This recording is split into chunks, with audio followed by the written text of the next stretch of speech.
ऊपर शासन करने वाला उनकी पसंद का हो। दरअसल ईरान की राजनीति में सुप्रीम लीडर का पद सबसे शक्तिशाली माना जाता है। इस पद पर लंबे समय तक खामेनेई रहे।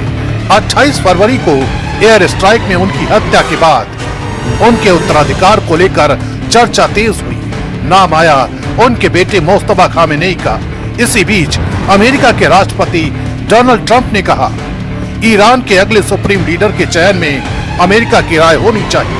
ट्रंप का कहना है कि अगर ईरान में ऐसा नेता चुना जाता है जो पुरानी नीतियों को जारी रखेगा तो क्षेत्र में तनाव बना रहेगा।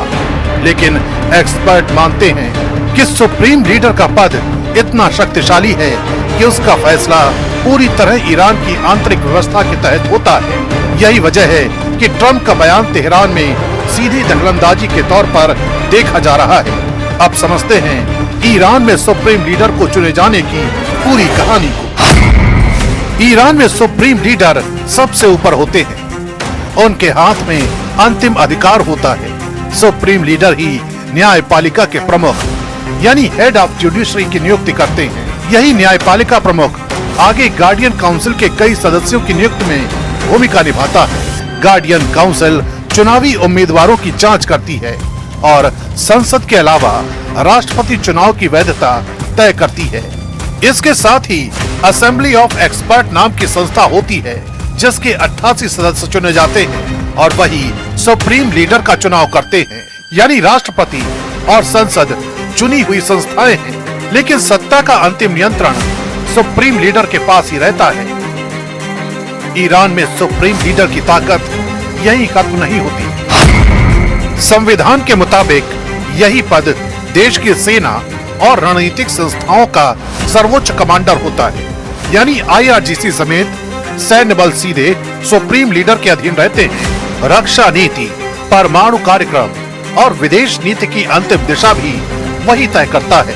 सुप्रीम लीडर ही युद्ध या शांति से जुड़े फैसलों को मंजूरी देता है और जरूरत पड़ने पर जनमत संग्रह कराने का अधिकार रखता है। इतना ही नहीं, अगर राष्ट्रपति देश के हितों के खिलाफ काम करता हुआ माना जाए तो उसे पद से हटाने की प्रक्रिया भी सुप्रीम लीडर की मंजूरी से ही आगे बढ़ती है। यानी तेहरान की असली सत्ता का केंद्र यही पद माना जाता है।